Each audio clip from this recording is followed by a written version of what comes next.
On est assez proche du final, ce qui Ouais. est assez incroyable. Alors non, là, il y a ce que je te disais tout à l'heure, des montées Vite. Ah oui. Donc, C'est un sample du coup ça ou tu l'as fait avec un non, synthétiseur? non, alors je vais te montrer. Hein, ça, c'est hyper simple. Là, ce que je fais, je mets en place mon son. Alors quand même, pour aller plus vite, ce que je fais souvent, c'est que j'utilise un sampler une fois de plus que je mets ici. Je mets le sampler, je glisse le sample dedans. D'accord. Et ça me permet de le jouer en MIDI pour aller beaucoup plus vite, parce que quand tu dois placer 40 notes ou 50 notes, le faire en audio... donc, puis tu peux chercher des rythmes différents. D'accord. Donc là, bon, alors il faut savoir que j'ai une bonne latence qui est due au fait qu'on ne veut pas faire craquer l'ordinateur. Voilà, donc du coup, celui-ci, j'enlève. Voilà, je me mets ici. Je vais muter, c'est bon, je vais mettre un pied. Je la cherche. Ok. Donc elle se fait...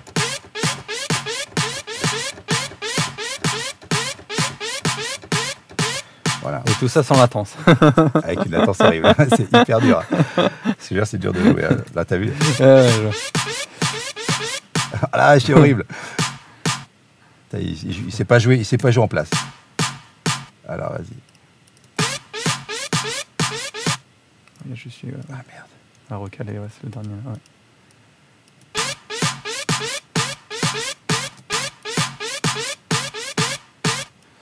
Voilà, bah, tu sais, je vais faire un truc comme ça. Voilà. Ouais. Donc voilà, bon, je cherche je me mets en loop ici. Attends, je vais faire voilà, je vais copier ça. Je vais faire un pomme J.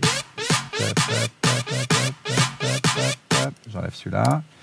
Voilà, bon, disons que voilà, j'ai une figure qui va monter. D'accord. Et qui va ici, tu vois, qui s'accélère. Donc voilà, on va faire voilà, ici, je fais un pomme J qui permet de consolider cette session et de travailler ça avec une boucle, avec un quantize différent. Parce que du coup, je suis comme ça, je me mets en loop ici. Puis tu évites de rejouer, quoi. Ouais. Voilà, hop, je copie celui-ci. C'est une nouvelle boucle que je fais 2 fois plus rapide. Voilà, ok, t'as compris. C'est ça un peu la vitesse du MIDI quand même, tu vois, c'est assez rapide. Ouais, ça va vite. Ok, donc on a notre montée, qui n'est pas tout à fait la même, mais voilà, que je consolide, je fais un pomme J. Donc là maintenant, pour pouvoir faire cette histoire de tonalité, j'ai 2 façons de le faire. Soit je travaille sur lui et je vais ici faire une automation sur mon transpose qui est là. Tu peux monter, si tu peux monter à l'octave. Hein. Ah ouais, d'accord. Alors, le seul truc, c'est qu'en faisant ça, c'est un peu la limitation du MIDI qu'on n'a pas en audio, c'est qu'on n'a pas cette distorsion qui fait qui va traîner un peu la note. Alors moi, je préférais le faire en audio. Alors, ce que je fais, c'est que là, j'ouvre une nouvelle piste. Je dis que la piste 20 va prendre ce qui vient de 19. Ou tu peux geler la piste. Voilà, que je fais dedans. D'accord. Donc je vais faire voilà, je vais laisser comme ça. Donc lui, je fais un record, ça vient de la 19, audio from 19, voilà, hop, et là je fais un record, comme ça j'aurai dedans directement, voilà, hop, record.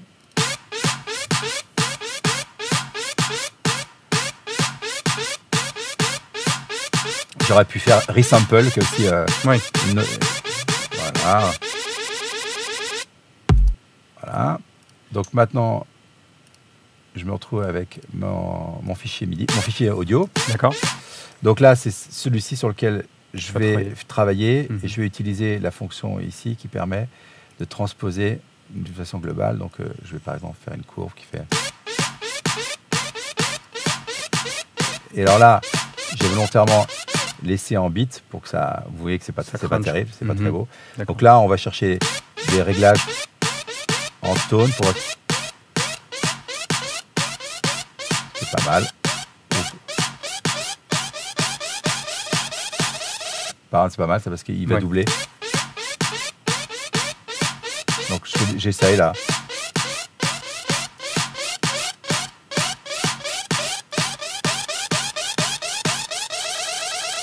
Et là, bon, là, ça monte pas assez, par exemple, on se dire que d'ici à d'ici, je montais. Ah oui, je suis fou, moi. Donc, voilà. Voilà. D'accord. Et voilà, tu peux vraiment. On fait monter, voilà. Bon, bref. Et donc, du coup, il faut combiner ça avec le fait que ça parte dans la reverb, que j'ai enlevé. Donc là, il faut le D. Non, mais là, j'en ai si t'en as une en A, j'en ai une en A, voilà. Donc ça, j'envoie dans mon mixeur en reverb, en A, et je fais ici un départ d'effet.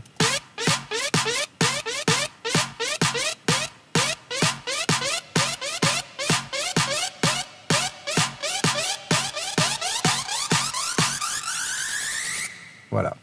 D'accord. Bon, donc, à partir d'un son, on peut effectivement aller chercher et faire ce genre de résultat qui est mieux ici parce que mieux travaillé. Alors du coup, j'ai une question par rapport justement vu que le morceau est dans une certaine tonalité, il faut que ton effet soit dedans. Oui, donc alors tu te prends la parce que bon là oui, ça tu as entièrement raison. Non, mais ouais. je fais très attention à ça parce que effectivement, c'est une très bonne question.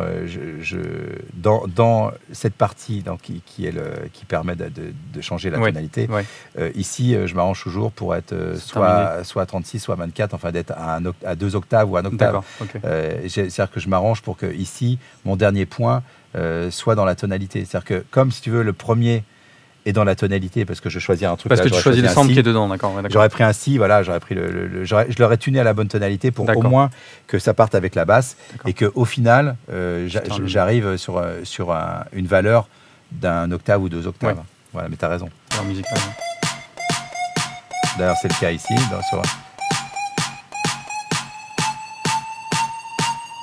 Là, ça finit à 2 octaves. Everybody. Et en si. Ça part, d'accord. Donc là, tu as vu FX, là, qui s'appelle FX Laser. Dans FX Laser, j'ai aussi qui est. Voilà, c'est le même principe. C'est le même effet, ouais. Voilà, c'est que les copies. Après, ah oui, non, tu as ça. Alors ça, tu as le Everybody du I qui est mélangé dedans. Alors c'est vrai que c'est pas très. De la voix, tu as pris la voix, c'est ce qu'on entend qui fait I. Ah d'accord. C'est le Everybody et c'est la fin du I. Et là, ça joue en fin de compte la même chose que la gimmick. Alors attends, je vais enlever ça. Et donc, du coup, ça veut dire que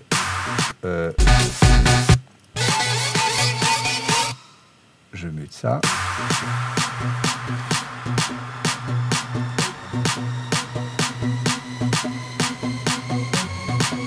Voilà, donc là, tu as les effets.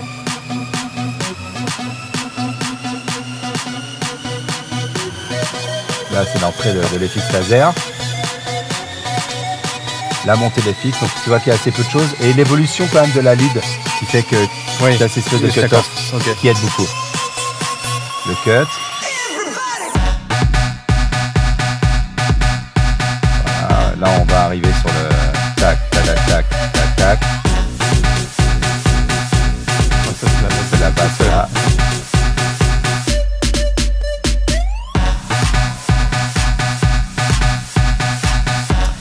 Un petit détail, par exemple, là, dans les effets, c'est bien de mettre des effets tonals sur le premier temps. Par exemple, là, on entend un truc qui fait...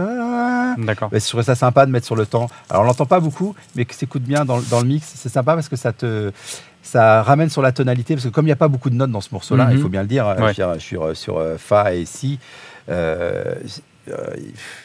c'est bien d'avoir quelques rappels harmoniques quelquefois. D'accord. Donc là, par exemple, je l'ai dans les effets. Voilà, ici, tu vois. Ouais, d'accord. C'est très léger, quoi. Ça l'ouvre. D'accord. Voilà. Alors après, la seule, on peut pas rester évidemment sur que ça, même si c'est la partie principale. Donc là, l'idée, c'était d'avoir une évolution sans rajouter de nouveaux instruments. Parce que je trouve ça, il y a une des règles d'or de la production qu'on dit less is more. C'est le moins on a de pistes, le plus on a un gros son. Et je pense que aussi dans la quantité des éléments de production, c'est quelque chose qui fonctionne. Moins tu utilises de sons différents, pour moi, mieux c'est. Alors c'est vrai que si on peut garder un son évolutif comme le son de la gimmick ici qui permet aussi bien de partir avec un truc un peu filtré, un peu de distorsion aiguë et quand même de faire du gras. Là, c'est quand même 3 sons différents, si tu veux, mais qui font quand même qu'une unité. Alors, c'est pour ça que dans le break ici, où il y avait ce truc d'arpégiateur, j'ai pas pris un nouveau son, j'ai pris le même son. Et donc, voilà. C'est la chose qui change, c'est juste le jeu, quoi. Parce que là, du coup, il y a un arpégiateur. Mais le filtre, par exemple, il faut savoir que c'est un copier-coller du début, en fait, quand le filtre. D'accord. Voilà. Et ça ouvre tout pareil, quoi. Voilà, bon, là, je l'ai copié 2 fois. Et là. Voilà. Pourquoi j'ai un passage comme ça? C'est parce que c'était pour introduire la voix de la fille ici, qui a un passage un peu plus tranche. Voilà, c'est là. Il fallait laisser un peu d'air pour elle. Et donc la montée quand même, tonalité qu'on entend, qui est derrière.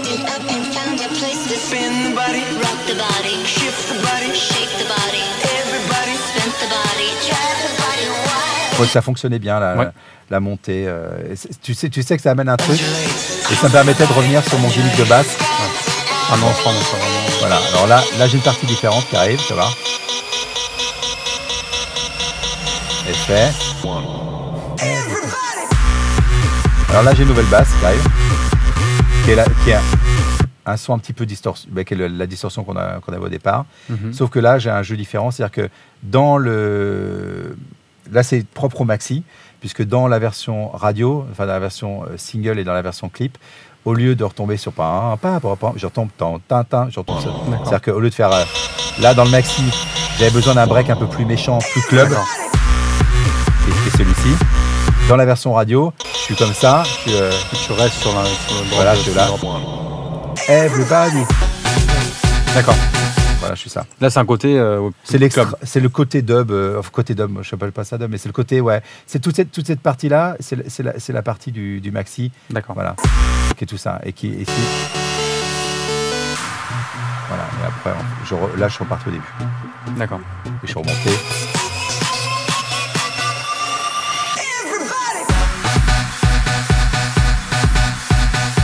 C'est un peu un clin d'œil quoi que tu as fait en faisant un drop voilà. Comme ça. Et après, après j'aménage un drop pour mixer. Et bon, là tu peux le voir que c'est la basse et droit, c'est du copier-coller. Le seul truc qui monte, c'est les fils que j'avais interrompu. D'accord. Voilà, et qui se finit comme ça, qui finit. Voilà, ça c'est le sample d'origine d'ailleurs de Vengeance, celui-ci.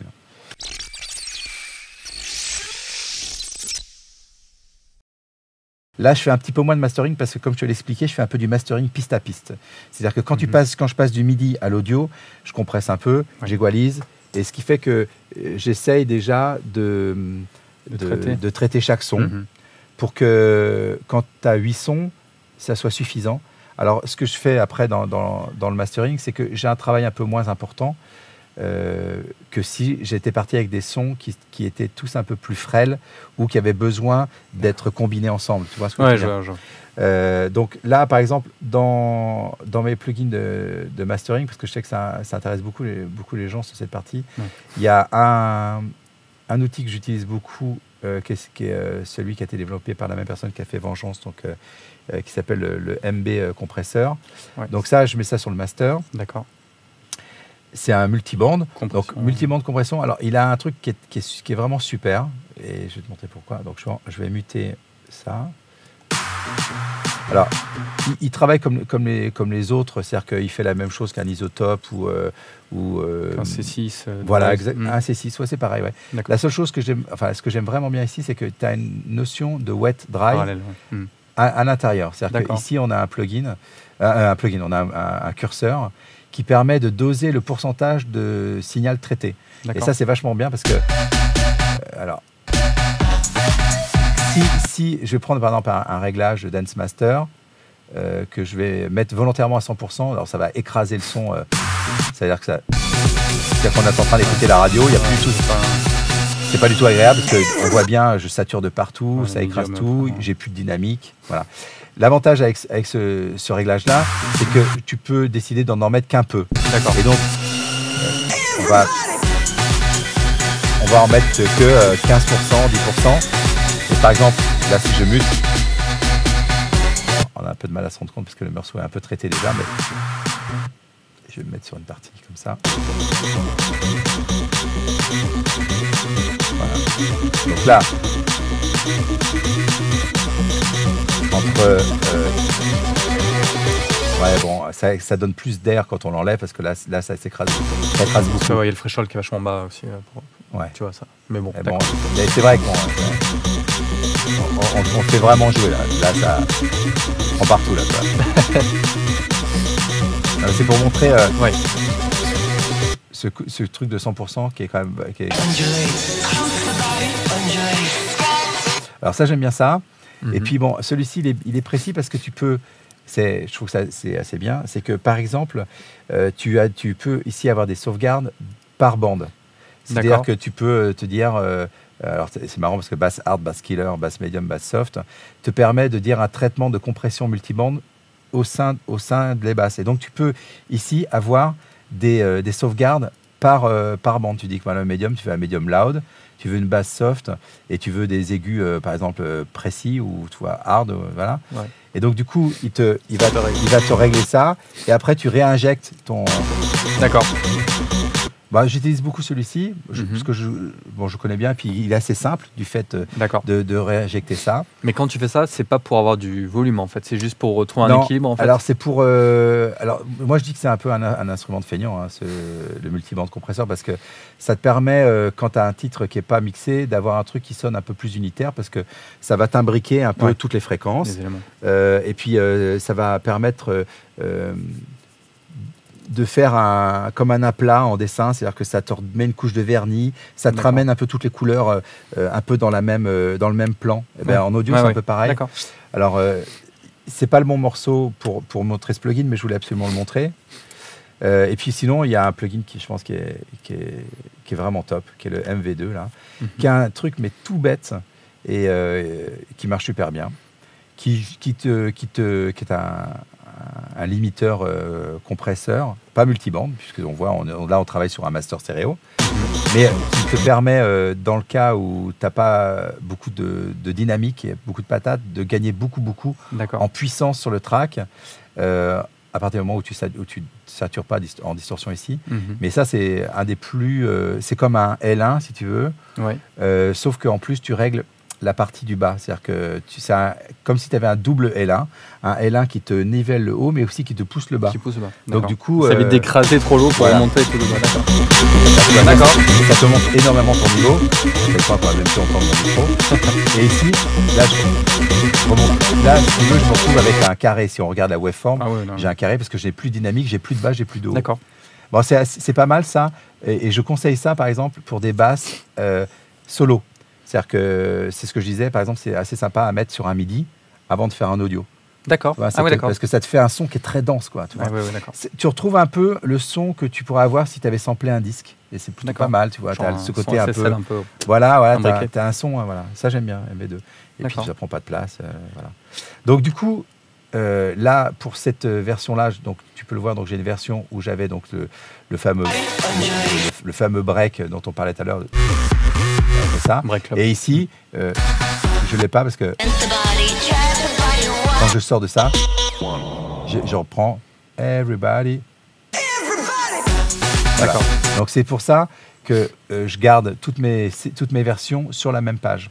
Et là, je vais ouvrir une version supérieure qui est la version avec la vidéo.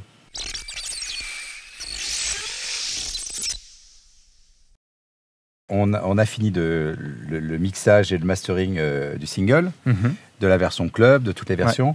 Et maintenant, l'étape d'après, parce qu'on peut dire c'est terminé là. Non, là, je vais vous montrer une étape assez sympa, qui est une étape qui est de mixer le clip. Alors pourquoi mixer le clip? C'est parce que aujourd'hui, les versions qui passent à la radio et à la télé et en club sont différentes, de par la durée, parce que par exemple, un clip, ça fait 3 minutes ou 3 minutes 10 maximum, c'est assez court. En radio, on est allé à 3 minutes 30 et en club, on va jusqu'à 5 minutes à peu près. Donc on a des durées différentes. Et puis au-delà de ça, c'est toujours assez sympa quand on fait un clip de pouvoir faire un mixage différent qui est adapté à ce qu'on tourne. Donc c'est ce que on va voir maintenant. J'ai tourné donc le clip Everybody il y a un mois et je vais vous faire voir à quoi ça ressemble. Aujourd'hui c'est sur fond vert. On exclut. Alors c'est une grosse exclue parce que là ce que vous voyez c'est des images de travail. Donc ça on verra jamais ça à la télévision forcément parce que si on regarde ce que ça donne. Donc c'est c'est ce qu'on appelle vraiment les cuts raw, nus quoi, c'est-à-dire qu'ils sont pas habillés, il n'y a pas les effets, voilà. Mais ça me permet moi de travailler, vous allez voir. Donc ça, on a une version comme ça, donc qui explique le clip. On est sur fond vert. Alors là, je vous fais voir les vues puis après on va. Voilà. Hein. Et puis après, le clip démarre. Voilà, on peut se dire, évidemment, c'est un peu pourri comme ça, parce qu'il manque pas mal de choses. C'est l'idée, quoi. Il manque ici ce qu'on appelle les directs. Alors, les directs, c'est ce qu'on a enregistré le jour où on était en studio. Par exemple, ici, on peut voir qu'il y a une voix qu'on voit. Danger! Wormhole! Donc, trou noir. Et puis après, ici, We're going down! avec mon super anglais, bien sûr. We're going down! Donc, ça, clairement, il faut que cette piste-là existe, parce que quand on regarde le clip... ça explique... Et alors, donc, comme on est dans un vaisseau, j'ai eu l'idée ici de rajouter une alarme collision, qui est une espèce de bip, donc on écoute ça en solo, ça fait bip, bip, tu vois. Et donc, si on rajoute ça, plus le speak, wormhole, on est déjà plus dans un vaisseau. Ouais, exact. Et donc, arrivé ici, je vais me retrouver à avoir la même alarme. Et ici, alors là, j'ai du bruitage, j'ai des explosions, parce que j'ai besoin de bruiter quand il y a le scratch du vaisseau. Donc, voilà, alors, regarde ce que ça donne.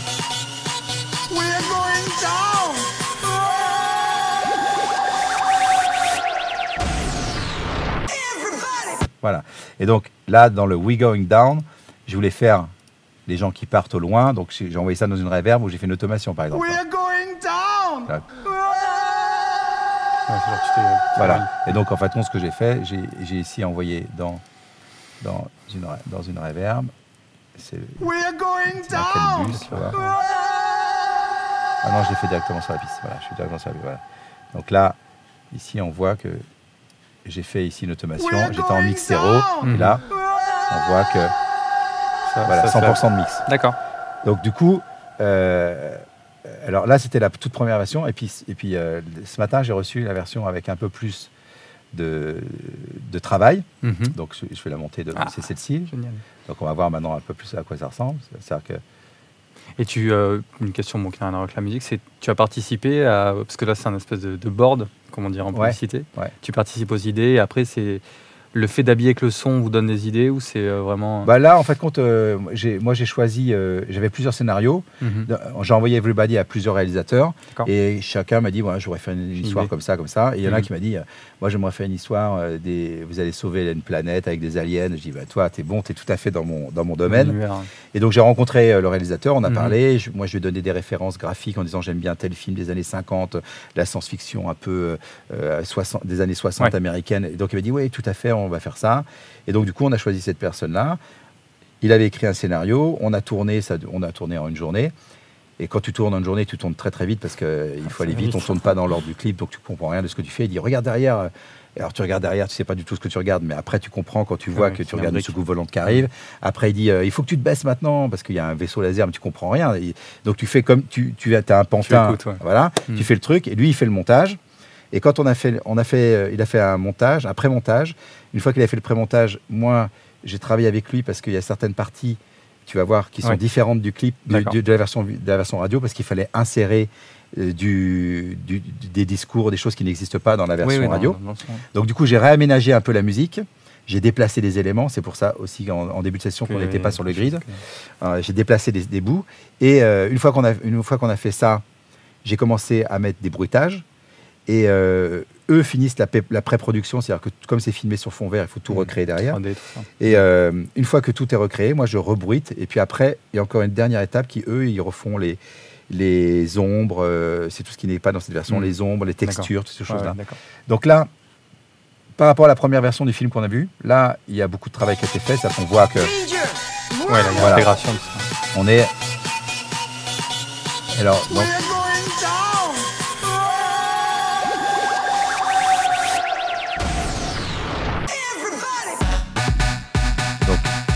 Là, clairement, bon, il montre un petit peu tout ce qui n'est pas terminé. Bah.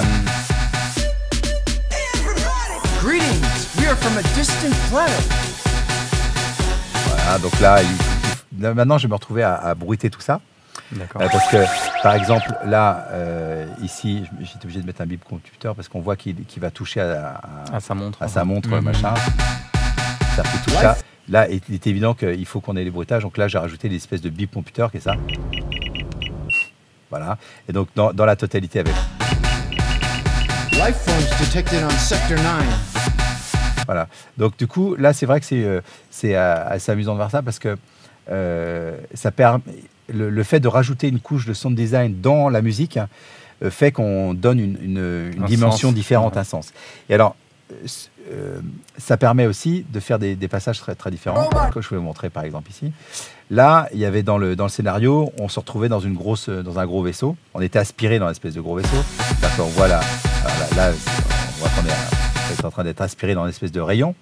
Et on se retrouve donc au final dans une soucoupe. Et je voulais que quand on arrive dans la soucoupe, on soit dans un univers différent. Donc ce que j'ai fait, c'est que j'ai fait un groupe ici. Donc j'ai fait un groupe dans lequel j'ai mis toute la musique sauf le pied et la voix. D'accord. Et donc ce groupe-là, je l'ai filtré. Donc ici, on voit ici, j'ai programmé un filtre ici. Ouais.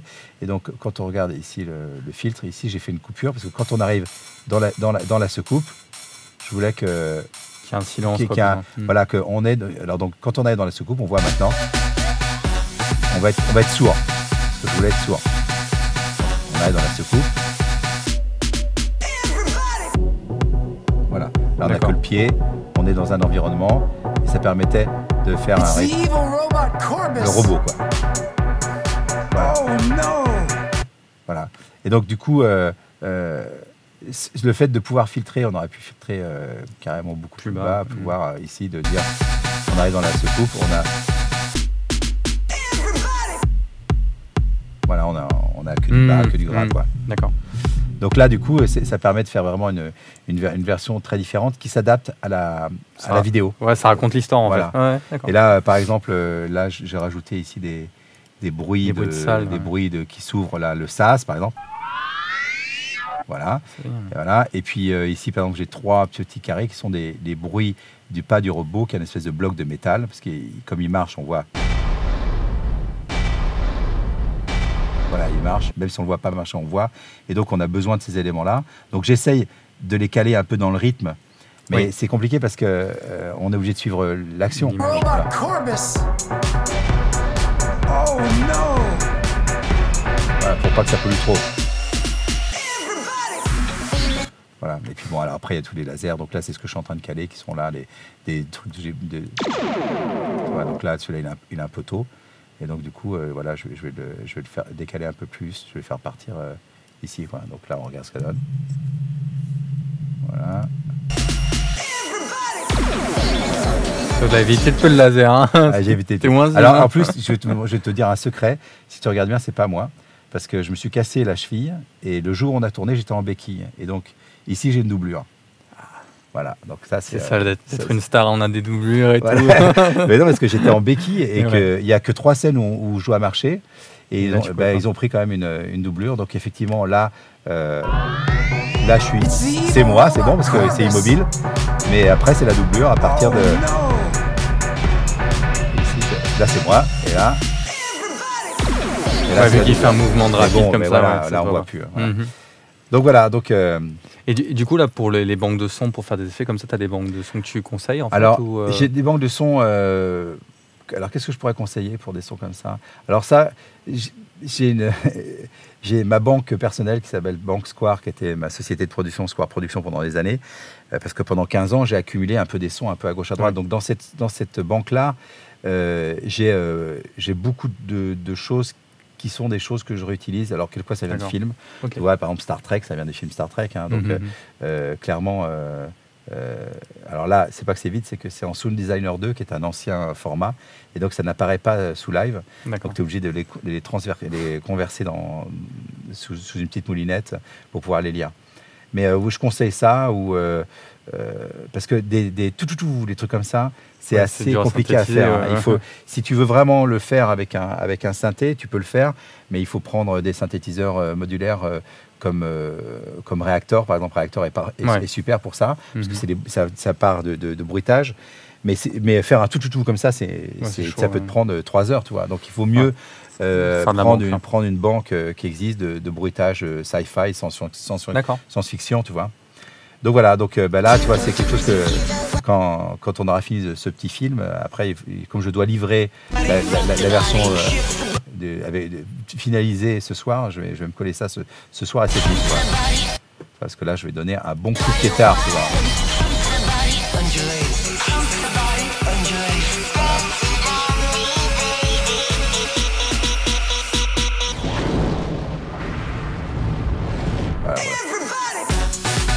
C'est génial.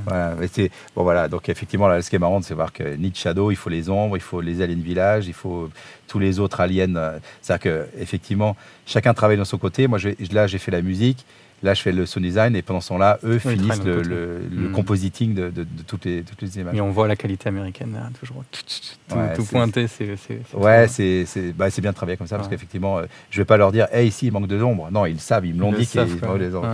Donc voilà. Et puis quand ils envoient un truc, ils ont peur tout de suite que je leur dise, bah non, il manque un truc. Là, au moins, ils me disent ce qui n'est pas fait. D'accord. Et donc voilà. Donc cette vidéo, elle sera destinée donc d'être en clip. Là, elle sortira. Elle est présentée en avant-première le 6 ou 7 mars, je crois. D'accord. Et on a en partenariat MTV USA et une chaîne internet qui s'appelle, je sais pas, je veux pas raconter de bêtises. Donc elle sera présentée donc en première le 6 et 7 mars, et après je crois qu'elle sera disponible sur les plateformes classiques, tu vois, en France, YouTube, on aura, et tout ça. Oui, en France aussi, ouais.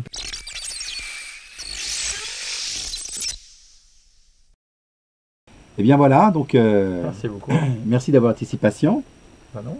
J'espère que les gens ont appris des choses, ou en tout cas, sont restés jusqu'au bout, parce que quand même, c'est long, c'est assez dense. Mais ils m'ont l'air assez accro quand même. Ah ouais, non. Mais écoute, d'avoir des conseils de ta part, c'est une chance. C'est gentil, écoute. Voilà. Bon, donc je vais finir le clip de Peripheral et Joachim Garraud, Everybody, que tu as vu là. Il faut que je finisse pour mettre les bruits de laser là, sur le robot. Là. Mais merci d'être venu aujourd'hui, et puis, c'est bien de passer du temps pour donner des bonnes informations, collecter des informations, parce qu'il faut savoir, c'est qu'entre la collecte et puis le moment final, il y a quand même un gros travail. Hein, tu vas passer quand même quelques heures, toi. Hein. Quelques heures, on va dire ça comme ça. Donc c'est sympa de passer quelques heures pour pouvoir porter et prêcher la bonne parole de la musique électronique, fabriquée en France. C'est important. Made in France. C'est important. Et puis voilà, et puis j'espère qu'on aura l'occasion de se revoir pour ton centième rendez-vous. T'es rendu au numéro 5. Je viendrai avec la canette. Voilà, d'ici là, on mettra un ascenseur ici. Voilà, exactement. Bon, merci beaucoup. Bon, à plus tard. Ciao.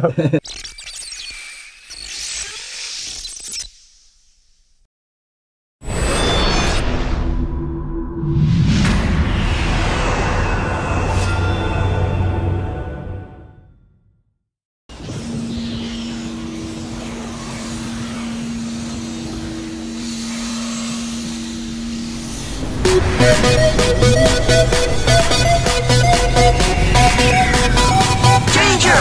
Wormhole! We're going down!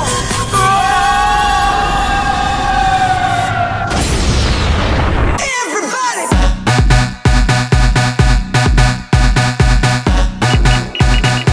Life forms detected on Sector 9.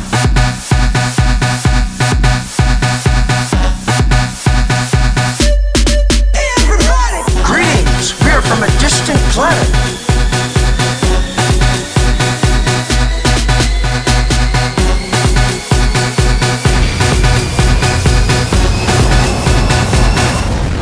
Everybody.